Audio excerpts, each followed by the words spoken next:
Welcome to Dharani talkies. ఇంట్లో మీ పిల్లలు numbers ఎన్ని వేయమన్నా వేస్తున్నారు, కానీ ఒక నెంబర్ ఇచ్చి దాని యొక్క ముందు నెంబరు అలాగే వెనకాల నెంబరు ఒక 4-5 నెంబర్లు ఇచ్చి వీటిని చిన్న నుంచి పెద్దకి, పెద్ద నుంచి చిన్నకి అరేంజ్ చేయమంటే ఏది పెద్ద నెంబరు ఏది చిన్న నెంబరు తెలియట్లేదు అని ఇబ్బంది పడే వాళ్ళు ఎవరైతే ఉన్నారో వారి కోసం ఒక చిన్న టెక్నిక్ అండి, చిన్న టిప్ అన్నమాట. పిల్లలకి నెంబర్స్ నేర్పేటప్పుడు మనం సహజంగానే 1 to 50 నెంబర్స్ 20 నెంబర్స్ నేర్పేస్తూ ఉంటాం. కానీ 1 అన్నది లేదా 2 అన్నది ఒక కౌంట్ చేసిన తర్వాత దాన్ని రిసెంబుల్ చేసే నెంబర్ అని చెప్పాం. ఈ కౌంటింగ్ యొక్క భాషే నెంబర్ అండి.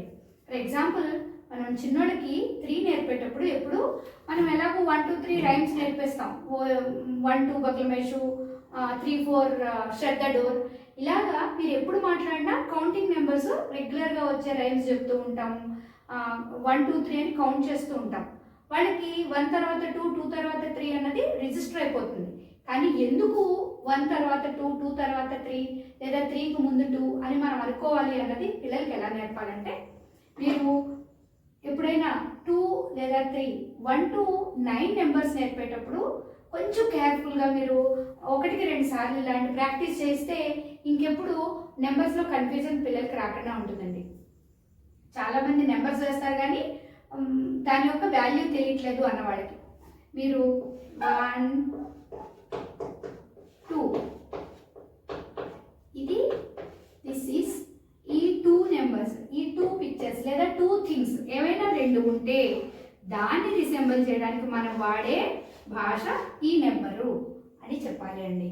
అంటే 2 అంటే ఇలా రాయడమే కాదు, వాళ్ళ బుర్రలో 1-2 వస్తువులు గుర్తుకు రావాలి. మీరు ఇలా డ్రా చేసి మాట్లాడలేరు, ఇంట్లో చెప్పలేరు, ఇంట్లో అమ్మలు కూడా చెప్పేయచ్చండి, టీచరే చెప్పక్కర్లేదు కదా. మీరైనా స్పూన్స్ ఉంటాయి, కూరగాయలు ఉంటాయి, ఉల్లిపాయలు ఉంటాయి, ఏవో ఒకటి మీరు వాళ్ళ ముందు పడేసి 3 తీయి, 4 ఇయ్యి, 5 అక్కడ పెట్టు, 6 ఇలా చెయ్యి అని గనక మీరు నెంబర్స్ని కౌంటింగ్ రూపంలో కౌంటింగ్ చేస్తూ నోట్తో కౌంట్ చేస్తూ చెప్పగలిగితే వాళ్ళు లైఫ్ లాంగ్ నెంబర్స్ని మర్చిపోరండి. మ్యాథ్ మీద ఇంట్రెస్ట్ కూడా చూపిస్తారు. ఓ మ్యాథ్ అంటే పేపర్ మీద చేసేదే కాదు, మన ఇంట్లో ప్రతి చోట మ్యాథే ఉంది, లెక్కలు ఉన్నాయి అని వారికి అర్థమవుతుంది. మీరు నీటికి పంపించినా సరే, ఎక్కడికి పంపించండి, మ్యాథ్స్ లేదే అవ్వదు. మీరు బయాలజీ నేర్పిద్దాం, సైన్సెస్ నేర్పిద్దాం అన్నా అవ్వకుండా అవ్వదు.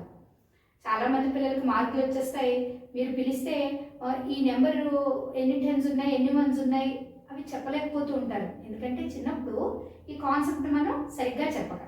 మీరు ఇప్పుడు ఏం చేయాలంటే, మీ ఇంట్లో కనుక ఇప్పుడిప్పుడే మ్యాథ్స్ నేర్చుకుంటున్న బేసిక్గా ప్రీ ప్రైమరీ పిల్లలు ఎవరైతే ఉన్నారో, ఫస్ట్ స్టాండర్డ్లో పిల్లలు ఎవరైతే ఉన్నారో వాళ్ళకి కౌంటింగ్ నేర్పండి, లెక్కించడం నేర్పండి, ఇంట్లో ఉన్న వస్తువులతో నేర్పండి. లేదా మీరు ఇలా వాళ్ళు సర్కిల్స్ వేయగలరు కదా, ఎస్ ఇవన్నీ సర్కిల్స్ ఉన్నాయి, 1 2 3 4 దాట్ 4.